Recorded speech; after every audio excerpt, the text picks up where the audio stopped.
Mhm.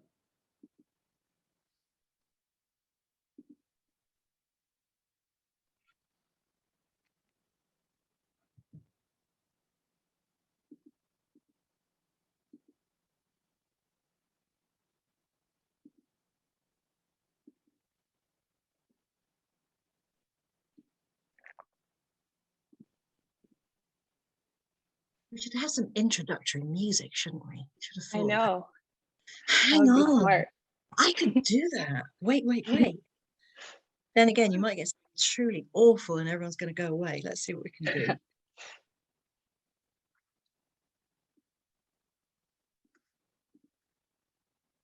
Just trying to fire up my iPad that's nearly dead, I think.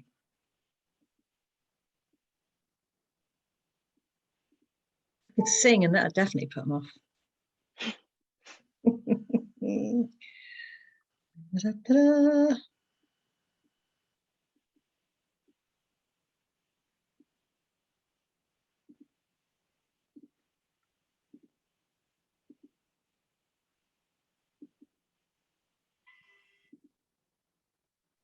Oh God. Thanks, Adele.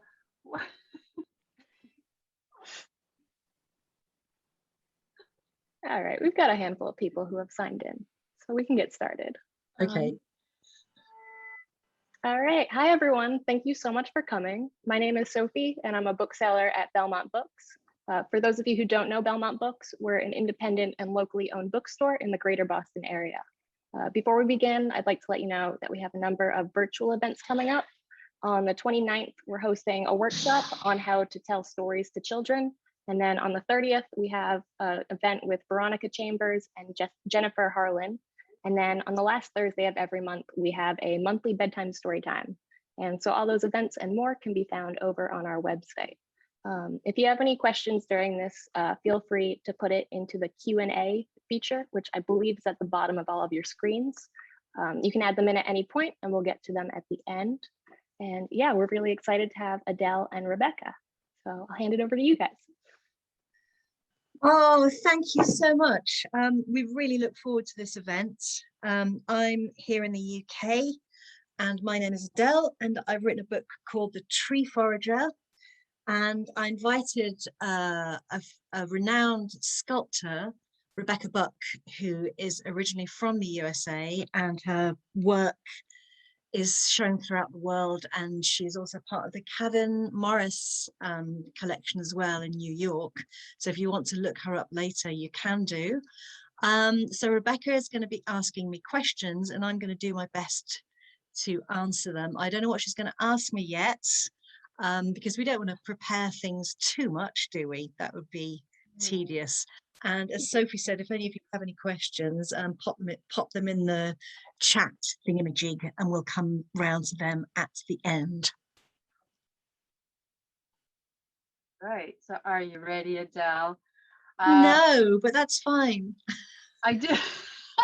I do. I mean, we've talked about trees and stuff like that for a long time. Our conversations have kept coming around to that. And so I know this is like a bit of a cheesy question that you ask a person, so, oh, how did you get inspired to write this book? And I don't really want that. It's more the progression of how it went, because I think, if I'm right, you were talking about forest bathing, yoga, and then forest bathing. And then came the idea, and then you were like, I've had this great idea, and you were really fired up, but it was quite secret. But that was when the book was started. That's right. It's really interesting. Before. What happened was I've written 3 books on foraging so far, and it's not just about foraging, it's always about something else. But I came across some notebooks, and by the way, if you are a writer, never throw away your notebooks or any other kind of art, really, because you never know what you're going to find. Anyway, so I was flicking through some bits and pieces of paper and notebooks and things like that, and I found an idea that I'd had 4 years ago to write a different kind of book about trees. There are so many books about trees and so many brilliant books about trees. I wanted to do something a bit different. So I'd had this idea and I took it to a couple of different publishers. And one of them notably said, "That's a really nice idea, but trees, they're kind of done. We don't, do we need any more books about trees? Not sure." And so I kind of, it's a bit depressing when somebody tells you that, but I didn't throw the idea away. So I just a bit of backstory. I wrote this book. It's called Foraging with Kids, and this is a book about children and parents learning together to go foraging. And Watkins, who published that book, I had a conversation with them about something completely different. And then I said, well, I had this idea about doing a book about trees. And they went, trees? Oh, that'd be great. Everyone needs a new tree book. And I thought, well, yes, they do. So that was the trajectory of how the Tree Forager ended up being written, was because somebody was enthusiastic about it. And that was what You need that sometimes, Watkins. don't you? Have I answered the question? I'm not sure. Yeah, no, it does. And so, because I mean, like, your garden has some really big, beautiful trees in it, and the presence of them is just stunning. They're changing all the time, and everything else in your garden seems to revolve around that. So it just seems like a natural progression for you. It does. And also, I think if you think much about trees, which I do, obviously I immerse myself in them, you realize very quickly that without trees, we have nothing. Trees are the absolute foundation and cornerstone of our life on this planet. And so I thought it was really important that we realized that, but I also wanted to make a book that was accessible and fun and could be read by anyone of any age. And also, I think that for me, I like things to be really, really simple, because I'm not a complicated person. So if I'm going to read a book, I want it to be something that I can really understand and grab a hold of. So with the book, I thought it would be fun to include things that people can make or do or design, and it's got recipes and it's got quirky, fun little things in it, as well as having what I think is quite an important lesson, which is look at the trees and see what you can do for them rather than what they can do for us. Because I think as humans, we do sometimes expect the natural world to be at our beck and call. And I don't think that's the right way to look at things, personally. It's not what people are about, is it really? I think that, I know there's a popular idea that we will become very obsessed with our individuality and our entitlement and all of this jazz, but I'm not really sure that is as widespread or as deep rooted as a lot of people are trying to make out, at least not in the wider population. And then COVID comes along and highlights everything in this very harsh way. And I think lockdown has revealed what people are all about. And the UK was very divided and in a very rather aggressive, the atmosphere was rather aggressive. And then COVID kicked in just as that was beginning to become really unpleasant. And suddenly people were reaching out to their neighbors. They were making the effort to make connections. They were worrying about people who were having to the key workers who were having to go out. They were really empathizing enormously widely and making, and this was pretty much overnight. And it was. You scratch the surface and people are really, really keen to know, what can I do to help? What can I do to reach out to you? And I think that as we get to understand more through all the different channels of how we can interact with trees and with plants, as well as animals, because there's very little difference when it comes right down to it, I think that we're beginning to realize that we've always had that connection with them. And it's, like you say, it's fundamental to us. And I think that what I liked very much in this book was that was acknowledged and celebrated. That, like, this isn't a weird new thing you can get into. This is something you've been doing since you were a little kid. Yeah. Since we were little children. And we all know, we're all aware of it. And so this book just celebrates that and highlights it, but also gives a fresh new route back into it. So like as we've discovered with lockdown, we want to be outside more and we want to be with the natural world more. But it's kind of like meeting up with an old school friend. It's a bit awkward. You're like, I wish you were sad. Where do you begin? And you give That's a all really, these yeah. routes of how to do that in a very fun, light-hearted, and fascinating way. So some of the stuff you've got in there is crazy. Where do you get all that information from? Because you didn't make it up, because you're not that nuts. So what? Well, you read a lot. I mean, if you're going to be a writer, you have to be a reader, don't you? And I also, with this book, because there's something about trees which seem to be, this is going to sound a bit bonkers. So I work with plants and I teach people how to recognize plants and fungi and anything really in the natural world.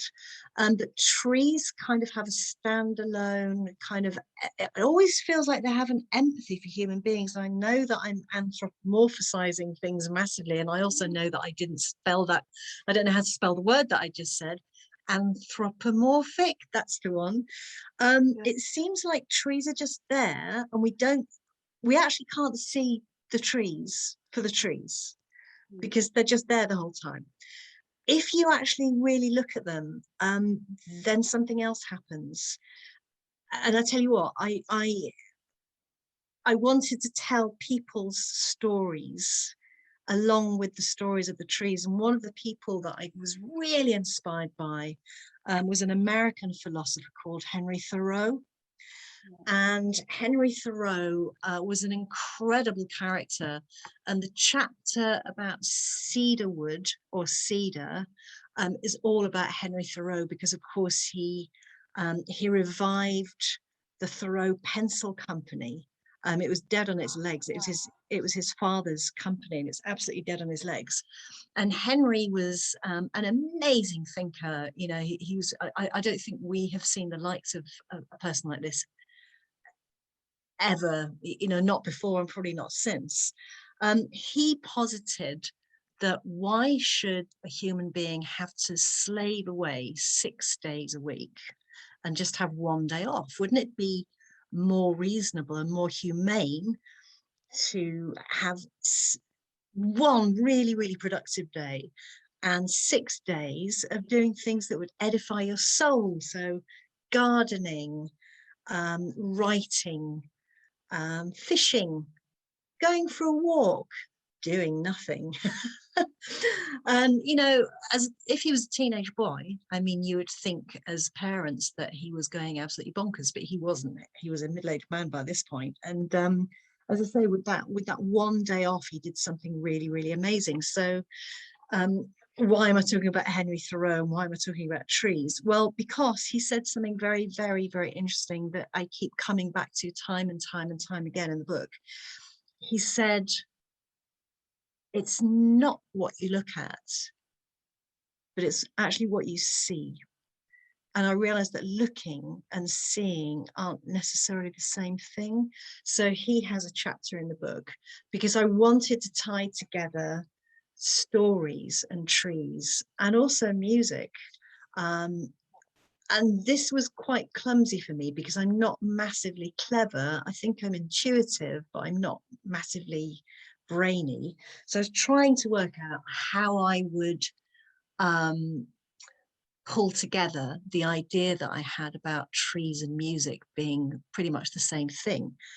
And so I very clumsily gave every chapter heading a different song, a different tree related song. And then this is really annoying, Rebecca, because you gave me a piece of information which was about 3 weeks too late. So I was trying to work out why trees and music were so inextricably linked, and I couldn't quite work it out.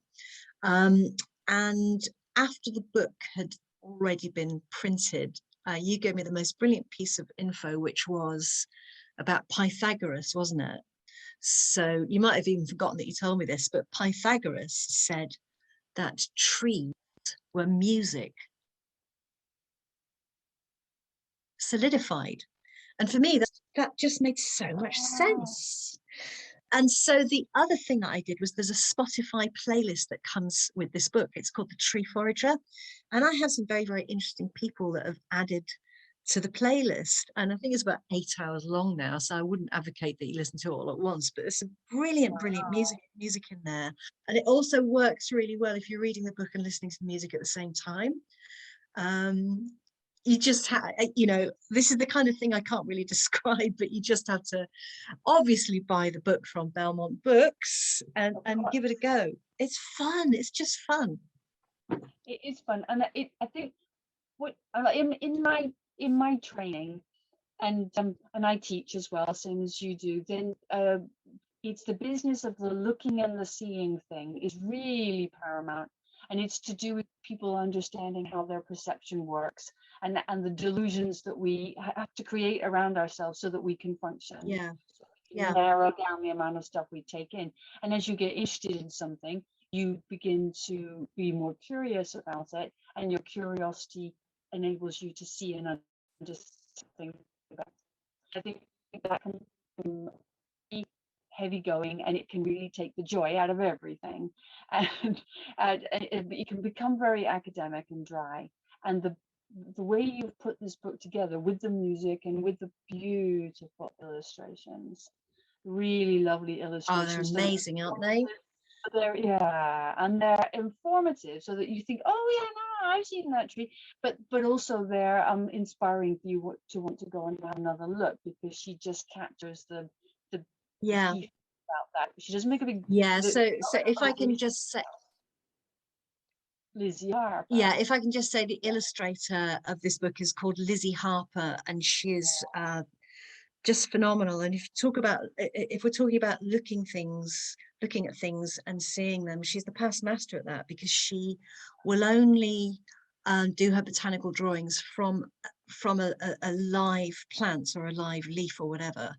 Nothing is ever copied. It has to be right there, because she also wants the smell of it and the feel of it, because again, it's not just about that something flat. Nothing is flat, is it? The other thing that I would say straight away is that if you start looking at trees, then you start looking at everything else. And before you know it, you have transformed into something called an animist, which is a human being believes that everything has a spirit or a life force in it. And I think that is written about very beautifully in the Quran, where it says that even a dewdrop has a soul. And I think if we think of the world in that way, then I think we can solve all the problems that we've got, because I do think that the problems that we have are because we are not seeing things for what they really, really are. And I think this could change in a blink. This is my philosophy anyway. I believe that could happen really, really quickly. If we just looked the way we used to. Earlier for being whatever it is about plants and about animals, but the thing is that comes very naturally to us, and it's not that we're so human centric. I think it's because it's true, and we can connect with all kinds of other species. We do it all the time. We all have pets, we keep house plants, we have gardens, we go sit in the park when we need a bit of chill time. We go down to the beach if we need some more space because of the smell and the sound and the creatures and the animals that are there. We do it all the time because it is normal. It's the right thing to do. And now that we're learning so much more about everything, we're beginning to realize that the borders between us are not distinct. And that's so true. And I have been reading the wonderfully named Merlin Sheldrake's book Entangled Lives, where he's That's the first time I found someone who could explain to me in the language I could follow and understand this business of how we don't have an outline, we have a transition from the bit that's mostly physically us to the Yes. environment that we're in. And that's what forest Yeah. bathing is about too, isn't it? I mean, the notion of forest bathing irritates me a bit. Yeah, me too. I am about like holistic therapeutic stuff. I'm like, oh, shut up. But actually, that's just me being a mean cow, because the truth is, it's really important what they're talking about with that kind of thing when you go It's into the his, and now I really agree with what you're saying about. I agree with what you're saying about forest bathing, because I think the words themselves can put people off. So Yeah. because I am a forest bathing practitioner, however, what I do is I never do forest bathing stuff. What I do is I take people foraging, and then if it feels like the right time, then we will do a little bit of accidental forest bathing without even using the name, because I think otherwise people can have too much of an idea about what this is meant to be. And really, sometimes when you name something, you name it because it's something that you need. And I think we all need this, something like forest bathing. We need to, basically what this is about is it's about allowing ourselves to look again and to feel and to see everything.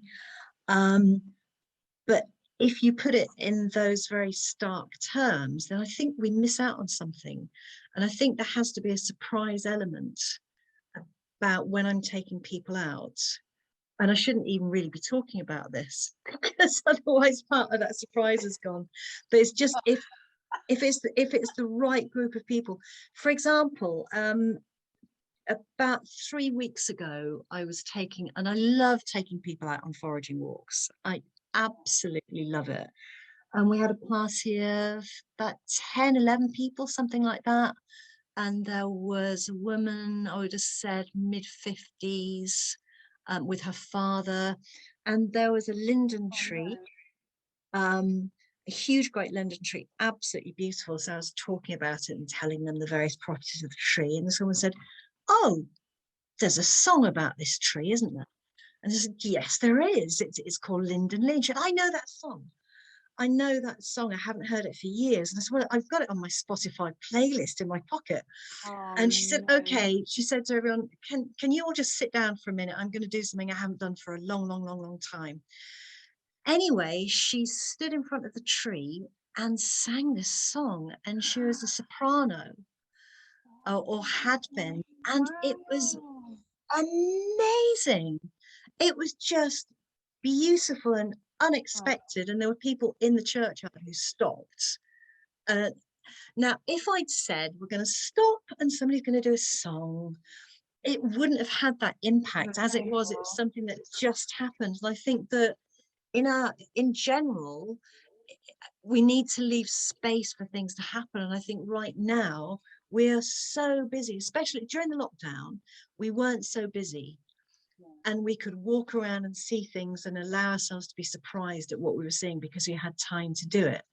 And whilst I certainly wouldn't say that I think that COVID is a good thing at all, it's not, there's been some horror stories from it.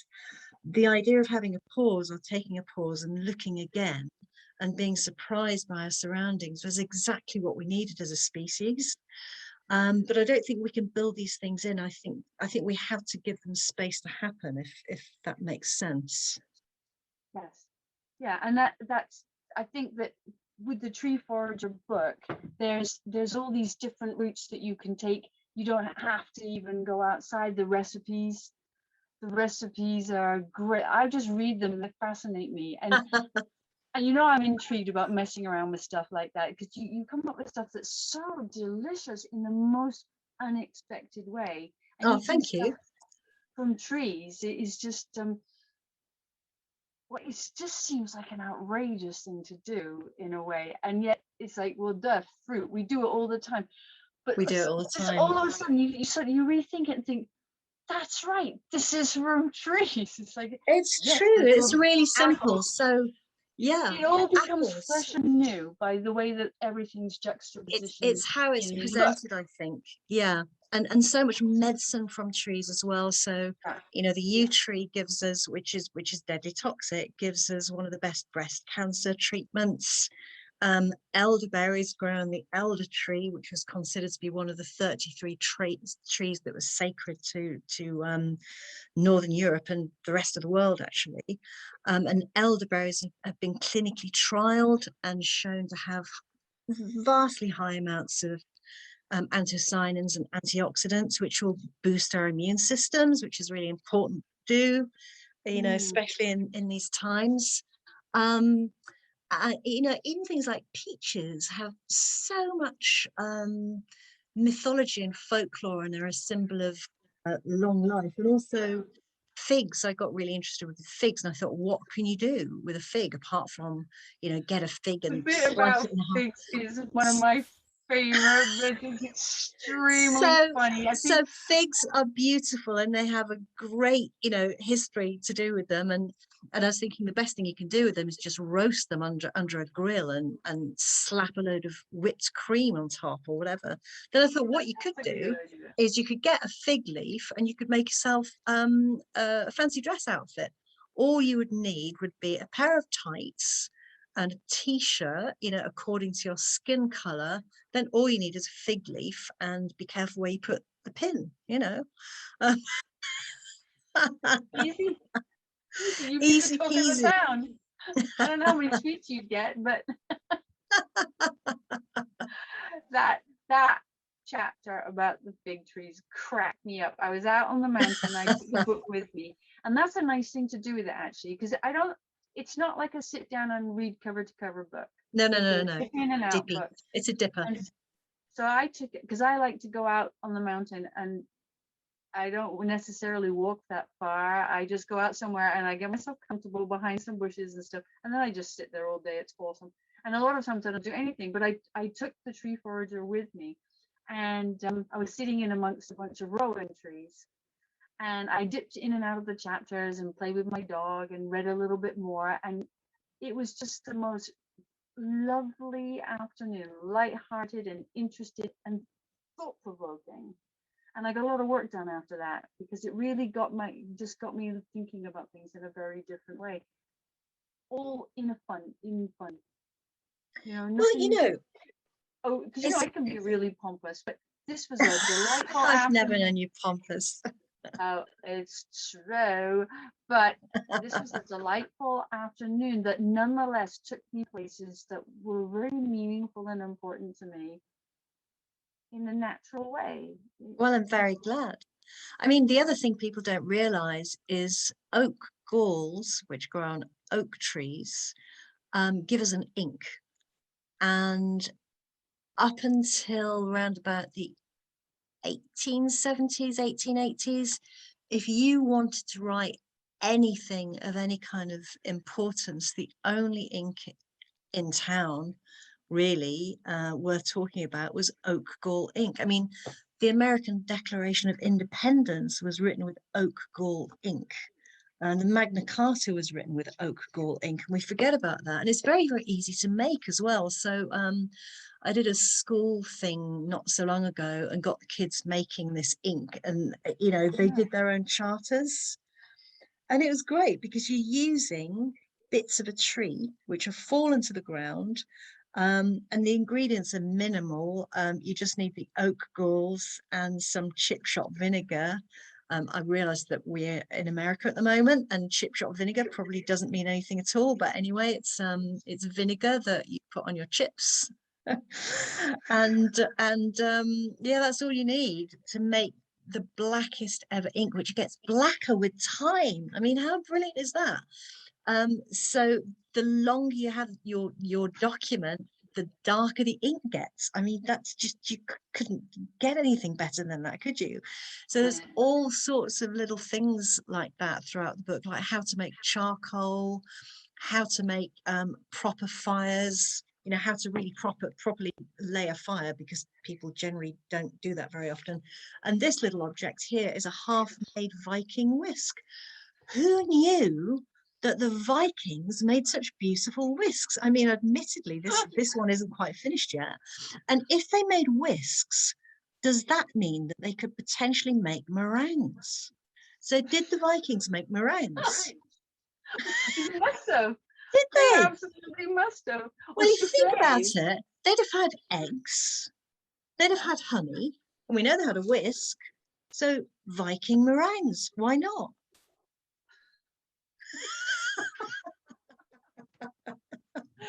And this is you. This is like trying to go from one subject to another with you. It's just you just don't know where you're gonna end up or the route you're gonna take, but it's always worth it.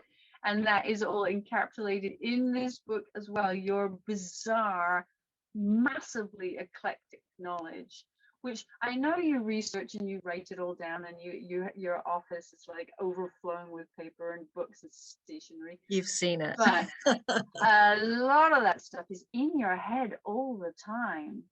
And do you, I mean, as you've moved through with the foraging, are you keeping all of that stuff like really fresh in your mind, or does stuff get shunted away and then you move on to a different thing? Like, has the trees become more dominant in your thinking, or is it an addition? It's an addition. How you work here. It's part of a greater whole that I hadn't really noticed quite as much as I'm noticing it now. But the thing is, you can't have trees without everything else. And so I mean, with the foraging, which I love doing, I love because if we are human, we're foragers anyway. So it's the easiest job in the world. All I'm doing is reminding people of the stuff they think they'd forgotten. That's all I do. Yeah, that's true. But there is a hunger now that I've never seen in quite some years of doing this. There's a real kind of really need to know about this. And I think it's because, I mean, so often I hear people say, oh, we've lost connection, we need to go out into nature. If you take my viewpoint is that wherever we are, we're in nature. If you're in a high-rise block, you're in nature, because human beings are part of the natural world. And if we have built something or made something that's ugly, then it's still part of the natural world, even though it might be ugly. And I know that this viewpoint is probably not scientifically sound, but I don't see how it can be any other way. There are only a certain number of elements on this planet, and as far as I'm aware, we have a little bit of all of it. So why would that make us not a part of the natural world? So all I'm doing is reminding people that they actually are a part of the natural world, and right now I think that world needs all the help it can get from us, and vice versa. yes. And I wonder, I agree with you wholeheartedly about this, and I think we are not just made out of human cells. We're made out of all kinds of biology. Some of which Stardust. I think Moby song. We're all made of stars. Yeah, I wasn't Moby. thinking of the stardust bit. I was thinking of all the creepy bacterias and yeasts and all that other yuck that's there that make us function. We can't live without it, and it does. And it changes as you change your environment and your diet. We're all going about biomes now and all that stuff. But I don't even want to think about that, let alone talk about that right now. It was I think, like you were saying, there's a real hunger now to reach back into the wider natural world that perhaps a lot of people have been avoiding. But it feels there's been phases like this before, but they seem very I can't think of the right words, but they seemed grabby. Like people wanted to go into nature and get something. And yes. Ironically, foraging doesn't really like that. I mean, yes, you're going there and you're finding food and you're taking it, but it doesn't have that grabby nature that I think was prevalent where people were wanting to to it's quite late. I can't think. I can't think of it anymore. I But think, it's it's the grandiose thing where humans are bigging themselves up all the time and making themselves more important and more meaningful and profound and top of the food chain and apex predator and all this bullshit. And people, I think, were seeking that. Even very spiritual, gentle people were seeking that. Now there seems to be a much more sincere and much more natural desire. I think we don't to necessarily. I think we don't necessarily know how to ask for that, and sometimes we're quite clumsy in it. Now, I walk my dog every day, the dog that is frightened of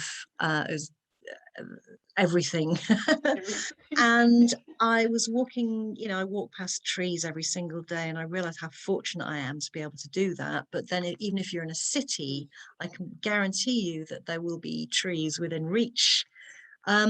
Anyway, so I was walking past a load of trees, and I suddenly thought, if I was a tree and I was looking at me, I would be saying, that poor soul, look at her.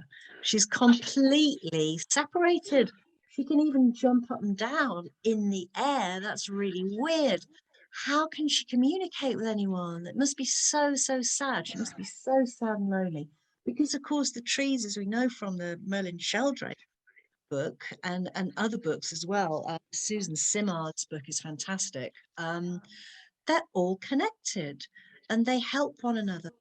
And if there are nutrients that one tree needs, then other trees will make sure that the trees get, it's a symbiosis, but it seems to be a particularly generous kind of symbiosis, which there's no hierarchy.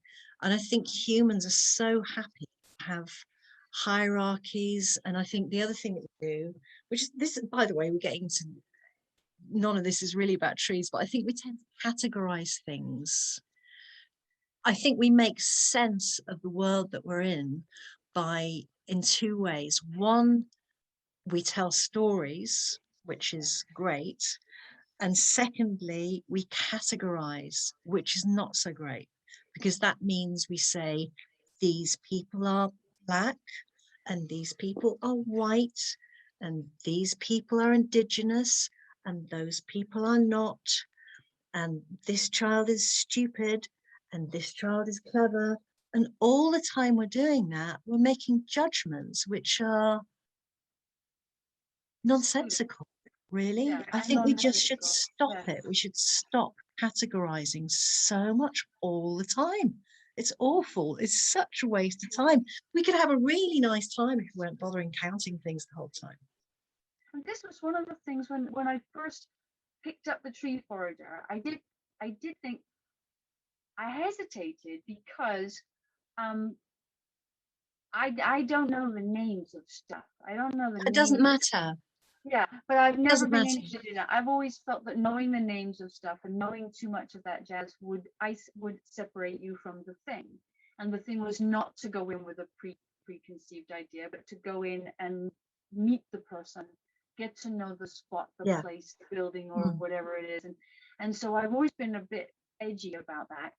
And then, I've mellowed and I'm like, oh, don't be ridiculous. And anyway, the book is very enticing. So the pictures and everything. I didn't find that it did that. I didn't find that you've categorized stuff and you've boxed them to make them easier to understand. You've widened the picture out. So do you know what I mean? So I've looked through dictionaries of trees and I've been very interested by what I read, but this is a much wider view that you're giving people.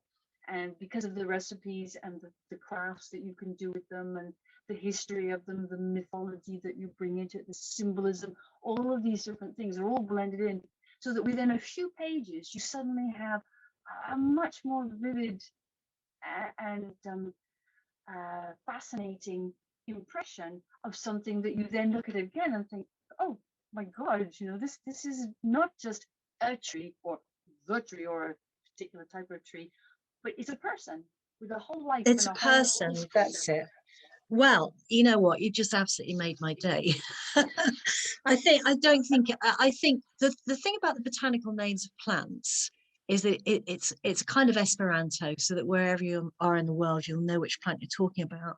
And very often the names of plants will tell us a story, but because they're in a different language, that it's sometimes hard to actually relate. So what you know, with going back to the Teaching with Kids book, because I think this is really important, is sometimes we think if we don't know the name, then we don't know it at all. We think that a thing is just a name. My name is Adele. That's not all I am. It's just a handle. It's a handle. It's a convenient handle. So with the Foraging with Kids book, I was really keen that children and the parents be able to look at something and explore it rather than go, oh, but that's that. Yeah, because it's finite. Not to I'd make rather it a dead end. not to make it a dead end, but to make something infinite. So all the trees, I wanted to have an idea of infinity, not dead endness. So with the Foraging with Kids book, I've left space for children and parents to name the plant they found according to their observations of it. So you can, so the proper names are in there, but there's also space for you to write your own name in. You know, because that's how we name things in the first place. We go, you know, Somebody must have done that. Yeah, and not all the names are the same, and the binomial system of naming plants is absolutely brilliant, but it's not all there is. As I say, I was wanting to get away from just the idea that a thing was only its name, because it's so much more than. Sometimes we stop. It's a cul-de-sac. And it has to be sciencey as well. That there's a very sciencey botanical way is the way that you get to properly. I don't think there's any. I love science, by the way. I have no problem whatsoever with science and science thought. And I think the fact that we can analyze plants, properties of plants and trees in lab conditions and determine exactly what it is that they're doing, it is absolutely, it's a miraculous thing. Yes, it is. But it's not the be all and end all. You know, you can sit underneath a tree and fall in love with it like you fall in love with a person, but you don't know the name, you don't know what kind of tree it is, you don't know whether the fruits are, whether there's a, you don't need to know anything about any of this in order to appreciate it. And I think that's where people get hung up sometimes, when they think that we're disconnected from nature because they don't have enough information. Sometimes, you know, I mean, you could look at a 3-year-old child who'd have more confidence in kind of going up towards a tree to have a look at it than an adult, because the child doesn't know that she needs to know all this stuff.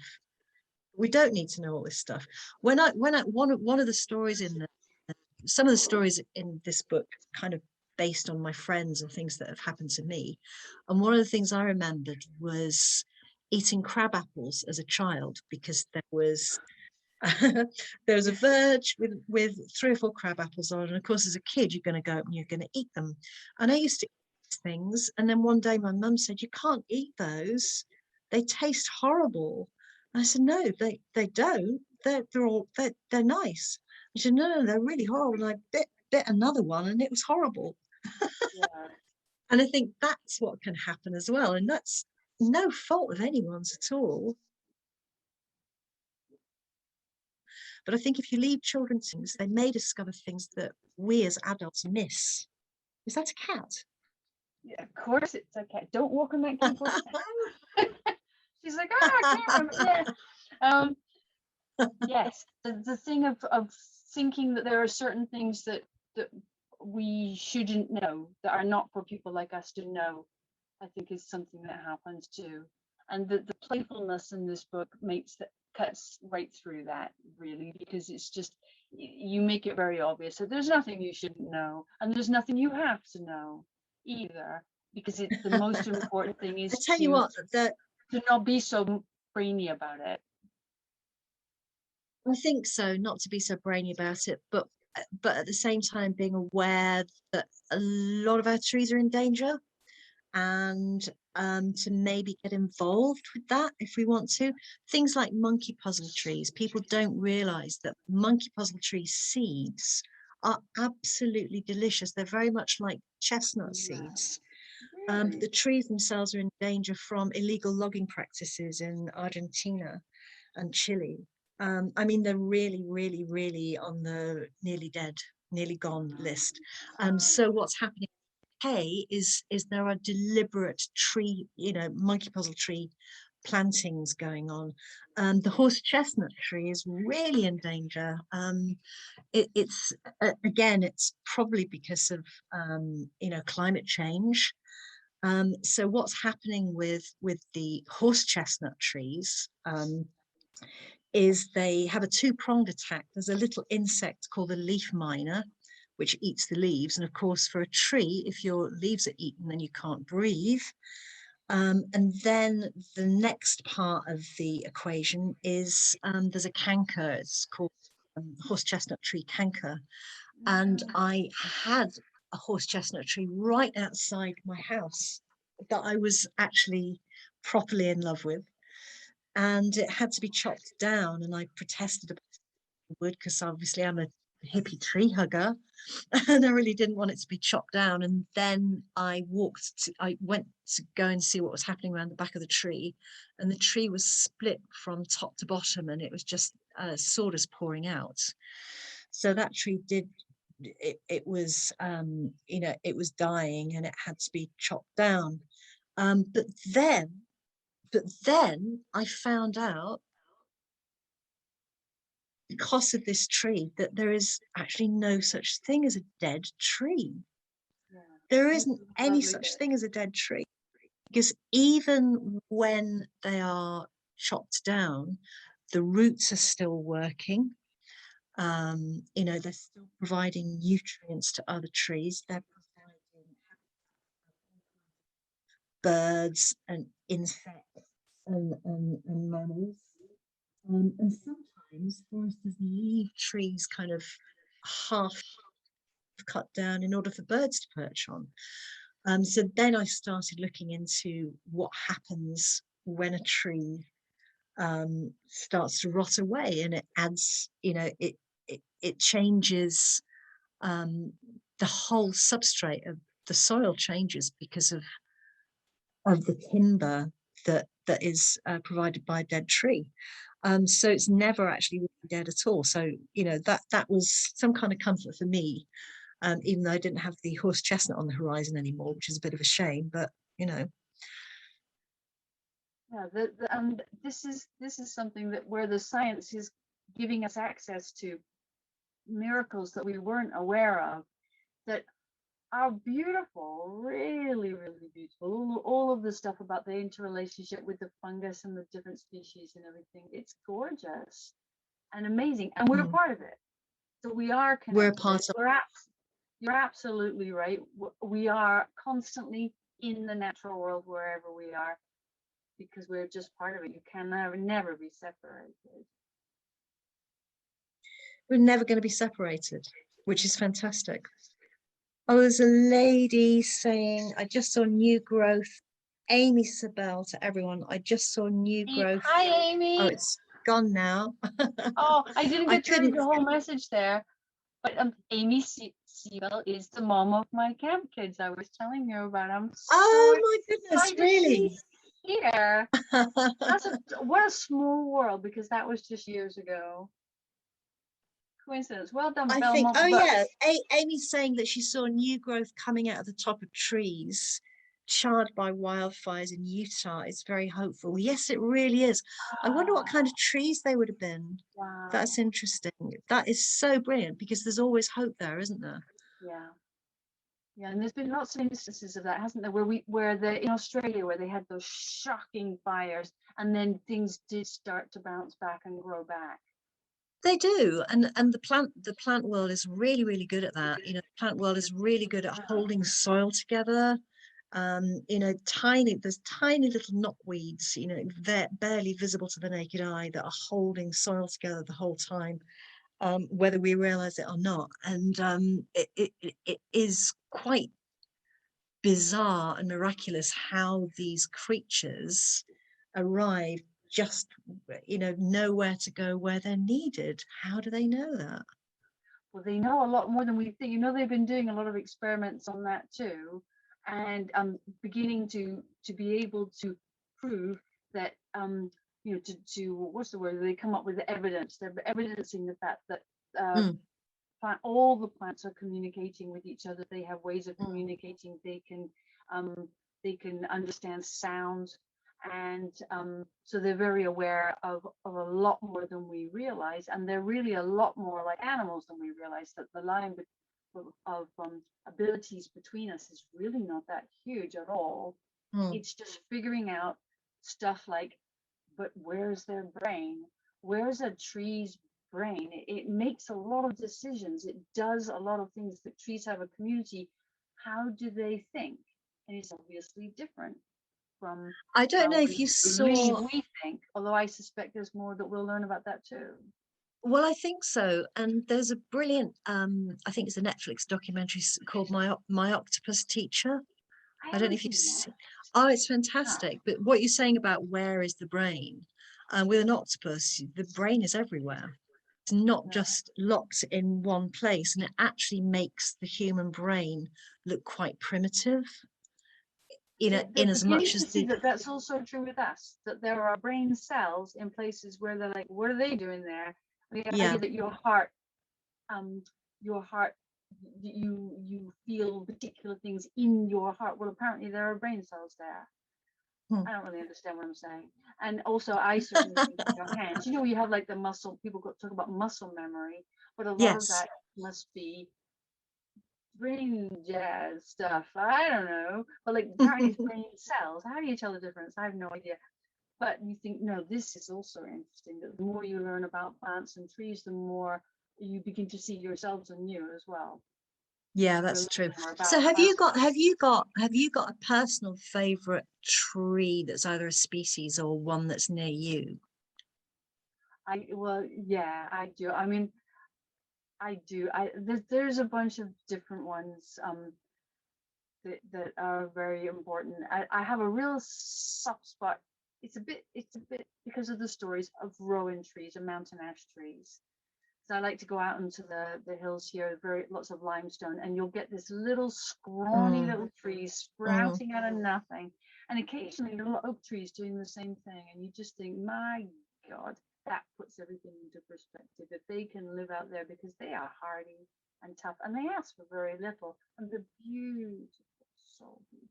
It's interesting you say mountain ash, because mountain ash is a tree that grows in Wales a lot, and there's also another name for it, which is so it's rowan. The other name is mountain ash, but there's also a mountain ash in Kentucky as well. Yeah. Did you know that? I think the idea was the miners came from Wales and went to Kentucky to teach people how to do mining. So I think because of that, because of the name of the tree, they're there. You came across some very rare rowan trees in South Oh Carolina. yeah, that's right. Yeah, they were called Lay's whitebeam. They're called, and they only grow in they're very, very picky about where they grow. They like limestone and they like an open aspect. And I was taking some people out for a food festival in Abergavenny, and we found I hadn't been to the place before, and I saw these trees and thought, dreaming. So I contacted the guys to say, I was taking another walk out the next day. Was it okay to talk about these trees? And they said, well, gauge the audience, and if they seem okay, then tell them about the trees. And I thought, I'm going to tell them about the trees anyway, because it's really exciting. So saying, right, so Lay's, so Lay's whitebeam, 17 of them. They only grow by cloning. They don't move very far. They need specific lots, very, very, very specific soil, etc. And not only that, but the ones that we were looking at were, they had berries on them as well. And at the end of the thing, I said, anybody got any questions? This is not a foraging thing. We're not going to forage it. Anybody got any questions? This guy stuck his hand up and said, can we eat it? It's like, nope. You can't eat it. Sorry about that. Sorry to disappoint. It's not for edible purposes. I mean, you could possibly eat it, but that wasn't going to happen. Yeah, the berries are so beautiful on rowan trees as well. There's an apple tree near me. You've seen it, down by the river. Remember you took that group out and I tagged along? That was Oh really, yeah, that was great. that was so fun. And there's a really, really old apple tree there, which must have been part of a garden at a place that locally is known as the factory. And Oh I think there was a mill there. And I have yeah. no idea. I've never managed to find out what else, but there's various things that look like they were planted, an apple tree and a pear tree. And they're very old. And the pear tree is really tall and just completely hollow. And you just think every year it can't go through another winter. And it yet does. It puts out a few leaves. And this year it put out flowers. Oh wow.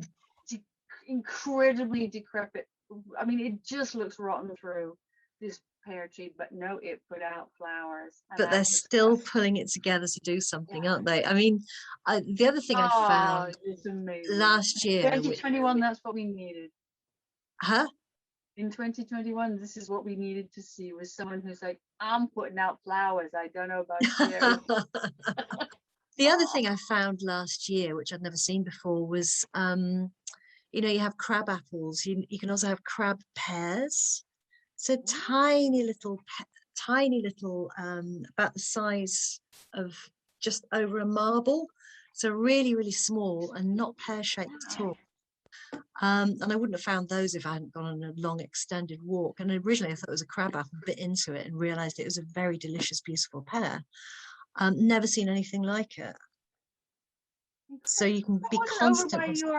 Over near where you live? No, it wasn't. It was in Hereford.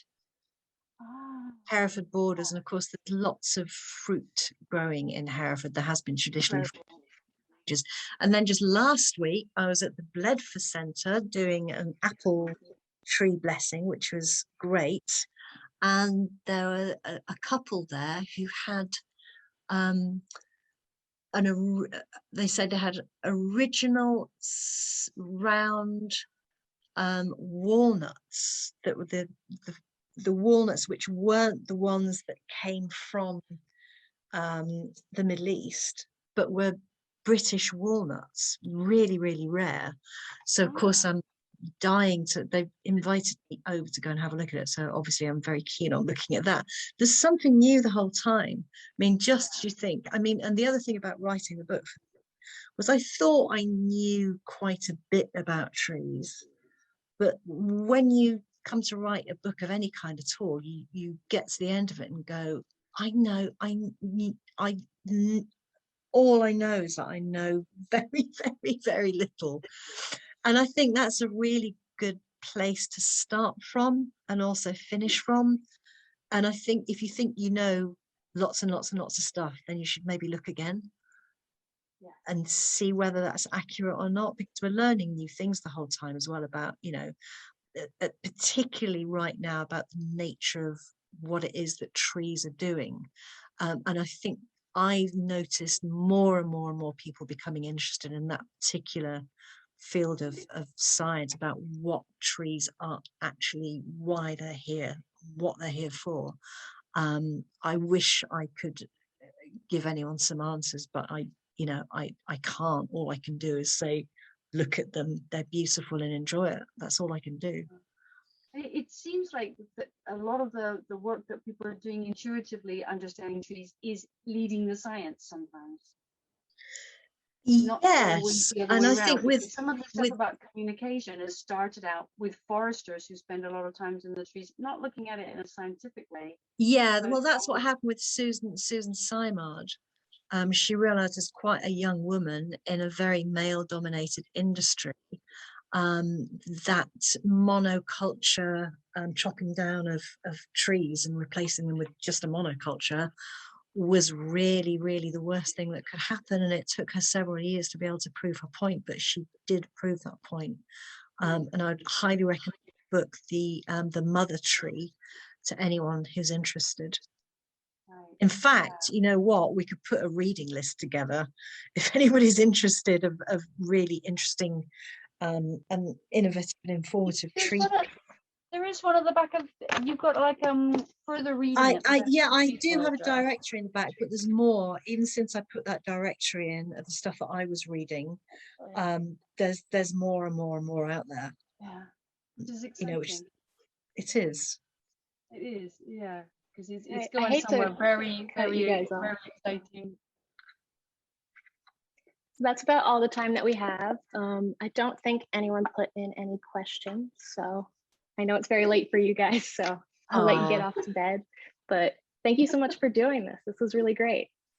We really enjoyed it, and thank you for being such a brilliant hostess. Yes, and for the whole thing of getting this book going, because it's great. It's great. Yeah. Thank you. Yeah, thank you. Cheers, guys. Bye. Good luck, everybody. Sophie, bye-bye. Lots of love. Bye. Bye.